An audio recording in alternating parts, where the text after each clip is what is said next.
Sie erlebten im Jahr 1990 einen schweren Autounfall und erlebten dabei eine Nahtoderfahrung. Wie haben Sie das erlebt? Es war so, ich war mit meinem Freund im Ausgang und auf dem Nachhauseweg so um 2, 3 Uhr morgens haben wir uns im Auto gestritten und irgendwann habe ich mich zurückgelehnt, wollte schlafen und irgendwann merke ich, wie er mich am Arm fasst und sagt zu mir: Niki, jetzt hilft nur noch beten. Und ich denke mir so, was quasselt der jetzt? Mach die Augen auf und dann sehe ich den Baum und dass wir mit einem riesen Tempo auf den zurasen.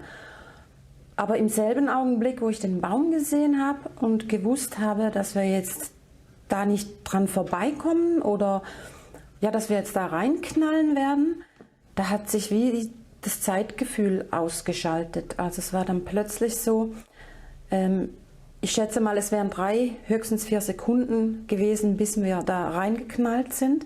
Aber mir gingen so viele Sachen durch den Kopf, dass ich dachte, das muss mindestens 10 Minuten gewesen sein. Weil ich kann mich erinnern, ich habe gedacht so, oh, naja, das überleben wir wahrscheinlich nicht. Es war mir irgendwie auch egal, obwohl ich ja eigentlich gerne lebe. Ja, und dann irgendwann habe ich mir noch Gedanken gemacht über meine Eltern und dachte so, oh Mann, schon wieder? Immer ich. Ja, und irgendwann kam dann der Aufprall. Dann habe ich vielleicht 1, 2 Sekunden, habe ich nichts gesehen, aber ich merkte dann wieder, wie es uns zurück in den Autositz zurückschmiss, dass hier etwas auf mich rauffiel, ein riesen Lärm. Glassplitter kamen wie ein Regen. Ja, und wo ich die Augen aufgemacht habe, war mein Freund, der lag so auf mir drauf. Also noch ein Teil von ihm war auf dem Fahrersitz, der Rest war über mir. Und ich wollte ihn aufwecken, weil ich hatte erst Angst, er ist tot. Und dann habe ich ihn geschüttelt und habe gesagt, du Werner, wach auf. Und der hat nicht reagiert. Und dann habe ich es nochmal gesagt. Und da habe ich gemerkt, oh, ich kann gar nicht mehr einatmen. Und dann habe ich nur noch mit dem Rest in der Lunge von der Luft sagen können, Scheiße, ich kriege keine Luft mehr. Ja, und dann ging die Beifahrertür ging auf. Jemand hat mich rausgezogen, auf den Boden gelegt und da wurde mir dann irgendwie bewusst, ja, das war's jetzt. Aber es war mir völlig egal. Und in dem Moment bekam ich auch das Gefühl, dass meine Großmutter, jeder Mensch hat so einen eigenen Geruch und eine Ausstrahlung und ich hatte immer das Gefühl, die steht hinter mir. Ich lag zwar auf dem Boden, aber ich hatte das Gefühl, die ist hinter mir. Und in dem Moment kam dann auch mal, mein Freund ums Auto gerannt und der blies mir dann Luft runter und das hat höllisch wehgetan. Aber da hatte ich dann wieder ein bisschen, weil die Lungenflügel, die wurden zusammengedrückt vom Aufprall und haben sich nicht mehr habe ich nicht mehr mit dem Atmen auseinandergekriegt. Er hat mir dann Luft runtergeblasen und dann konnte ich hecheln wie ein Hund. Also so, mehr ging nicht, aber ich hatte zumindest die Chance, jetzt ums Leben zu kämpfen, weil ich habe eigentlich aufgegeben, weil ich dachte, ja, jetzt ersticke ich hier. Und Ihre Großmutter war zu diesem Zeitpunkt schon verstorben. Sie war 2, 3 Monate zuvor, ist sie an Krebs gestorben. Aber Sie haben gesagt, Sie haben ihre Gegenwart gespürt. Definitiv. Also ich hatte ihren Geruch, ich hatte ihre Ausstrahlung. Ich wusste, dass sie es ist, weil ich fühlte mich, obwohl ich ja im Ausnahmezustand war, fühlte ich mich gut. Ich hatte keine Angst. Obwohl ich wusste, so wie die Menschen reagiert haben um mich herum, du machst jetzt hier einen Abflug, also du wirst jetzt wahrscheinlich sterben. Sie haben gesagt, Ihr Freund sei zu Ihnen gekommen, aber vorhin haben Sie gesagt, Ihr Freund sei auf Ihnen gelegen. Genau, der wurde aber dann wach. In der Zwischenzeit, wo sie mich rausgezogen haben, wurde der wach und ist dann ums Auto rum, weil unterbewusst hat er das irgendwie wahrscheinlich noch mitgekriegt, dass ich nicht einatmen kann. Und der hatte 2 gebrochene Kniescheiben und ist ums Auto rumgerannt. Also, und hat mir die Luft runtergeblasen und dann habe ich von ihm nichts mehr gesehen. Und dann kam dann ein Mann, der hat dann gesagt, ja, wir haben einen Krankenwagen, der Hubschrauber wird kommen und es war ja in Arbon drin, also im Dorf drinnen. Und wir müssten da mit 80 bis 100 km/h reingeknallt sein. Also der hat auch voll Gas gegeben, wo eigentlich 50er-Zone war. Ja, und dann ging alles irgendwie wie in Zeitlupe. Also ich habe ein paar Gesichter gesehen, aber das Einzige, was immer präsent war, war meine Großmutter. Und dann hörte ich, wie der Krankenwagen kam. Irgendwo hat noch ein Reisebus mit ganz vielen Leuten angehalten. Und da kamen dann Menschen mit Jacken, die sie auf mich raufgeworfen haben, weil sie dachten, ich friere. Und ich dachte mir so, Gott, ich krieg so schon keine Luft. Und die packen mir jetzt noch so eine Menge Jacken auf mich drauf. Ja, und irgendwann kamen dann die Sanitäter und die haben dann gesagt, ja, wir packen die jetzt ein, fahren die aus dem Dorf raus und da wird der Hubschrauber sie dann übernehmen. Und dann habe ich dann alles einfach mit mir passieren lassen. Ich habe mich auch irgendwie, ich hatte keine Angst. Eigentlich komisch, ich hatte wirklich keine Angst. Ich hatte auch nicht riesige Schmerzen, obwohl ich wusste, da ist eine Menge kaputt gegangen.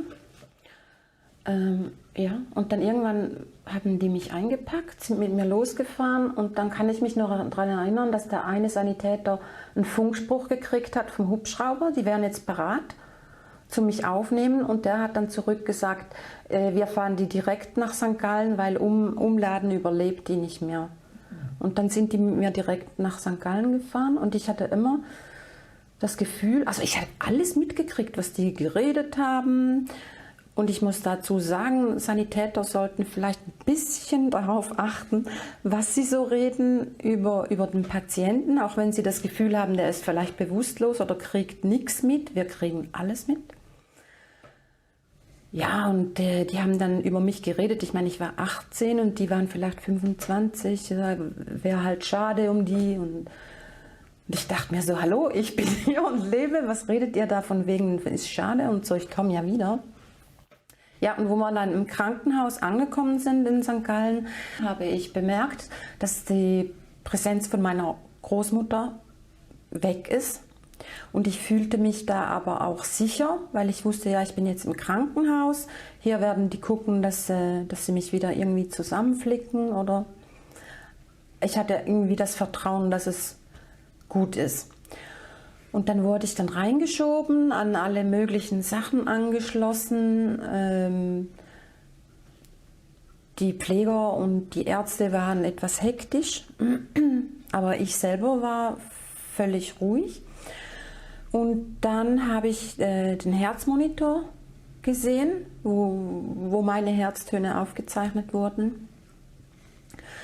Ja, und irgendwann wurde das irgendwie unregelmäßig und dann habe ich mich darauf konzentriert, weil ich dachte so, nicht gut. Und dann war dann Herzstillstand. Also da war dann die flache Linie und ich dachte mir so, Gott, bin ich jetzt tot? Habe mich aufgesetzt, fühlte mich plötzlich super wohl. Also ich hatte keine Schmerzen mehr. Ich hatte das Gefühl, ich kann atmen wieder, weil das war eigentlich das Beängstigendste, dass ich fast keine Luft gekriegt habe. Und da war dann plötzlich alles gut. Ich hatte keine Schmerzen, gar nichts. Und ich dachte noch, warum reagiert keiner auf mich? Also, weil die müssten sich ja denken, hey super, die sitzt wieder und der geht's gut, die kann gehen. Und dann habe ich dann neben mir einen Arzt gesehen. Also ich dachte, er wäre Arzt, weil er war so gekleidet, ungefähr um die 55, 60 Jahre schätze ich ihn. Und gucke den an und sage zu dem so, bin ich jetzt tot? Und dann hat er so eine Ausstrahlung gehabt, ich kann das kaum erklären. Der war voller Liebe für mich, obwohl er mich nicht kannte und sagte so zu mir, nein, nein, so schnell lassen wir sie hier nicht weg. Und ich dachte mir so, wie?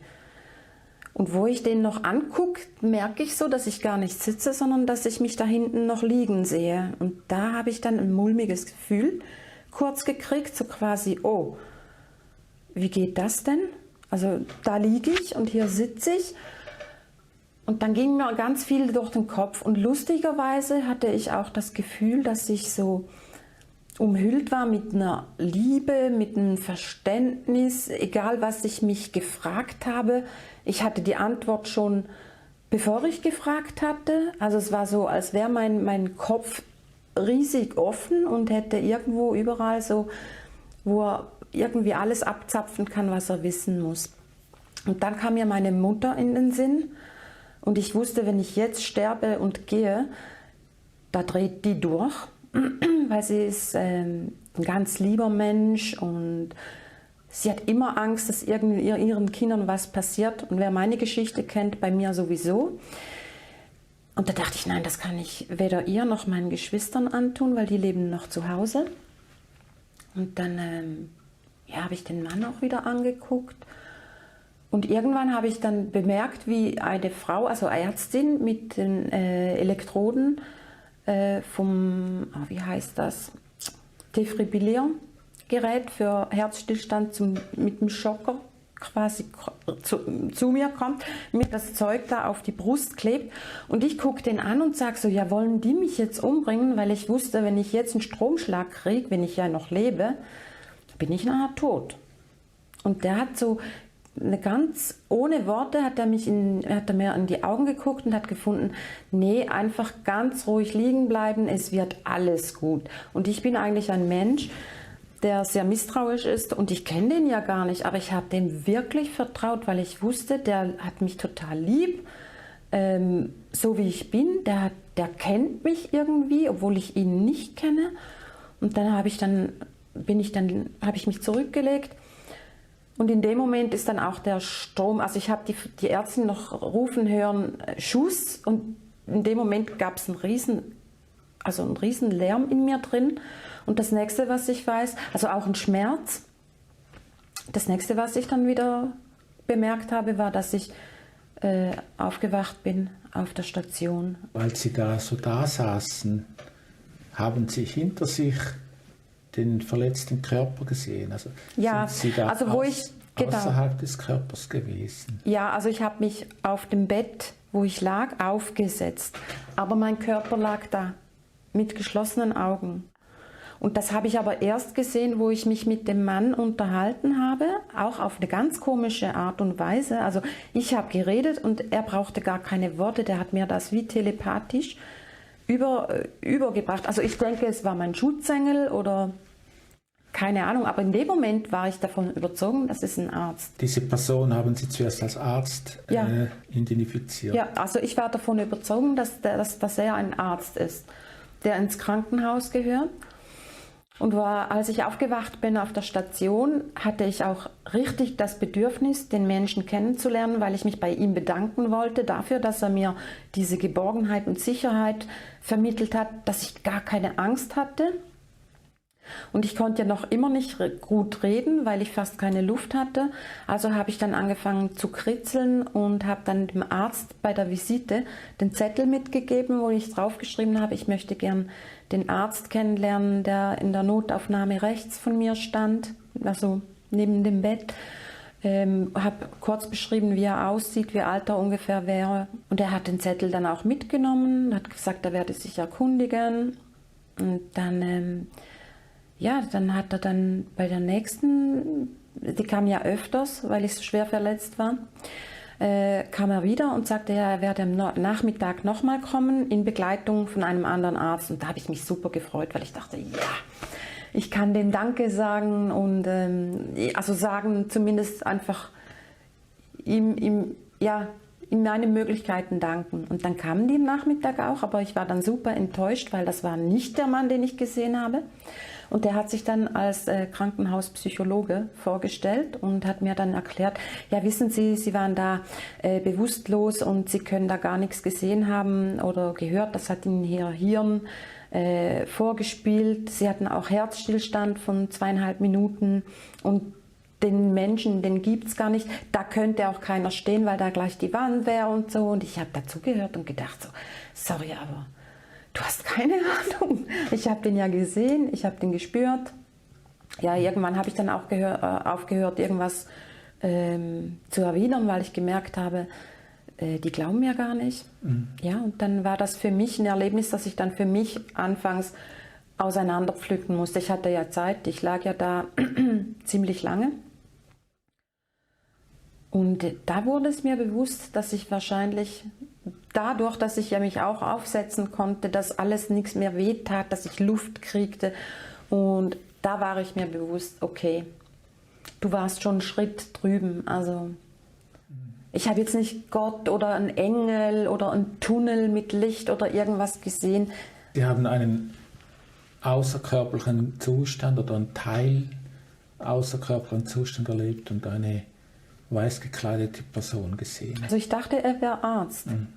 Und ich habe mir auch gesagt, wenn mein Kopf sich irgendwas eingebildet hätte, von wegen, da steht jetzt ein Engel oder irgendwas, dann hätte er auch ganz anders ausgeschaut. Frau Eberhard, Sie hatten schon als Kind ein besonderes Erlebnis, als Ihre Urgroßmutter starb.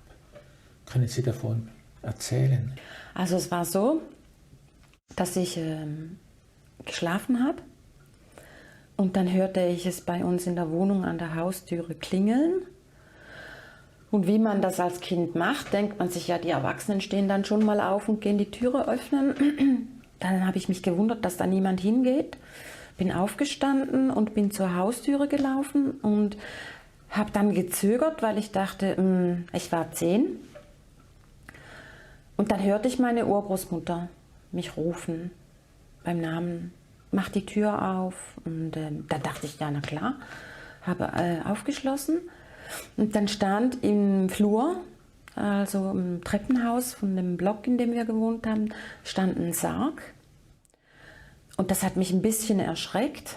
Und dann habe ich ihre Stimme wieder gehört und dann hat sie nur gesagt, mach auf, ich will dir keine Angst machen, aber ich soll reinschauen.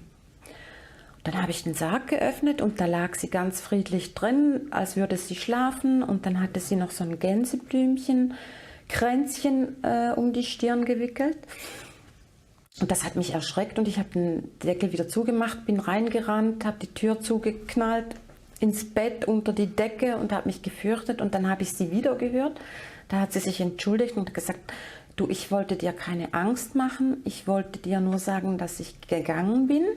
Und dass du, egal was dir im Leben passiert oder wo du auch bist, wenn du mich brauchst, dann kannst du mit mir reden. Also ich werde immer bei dir sein.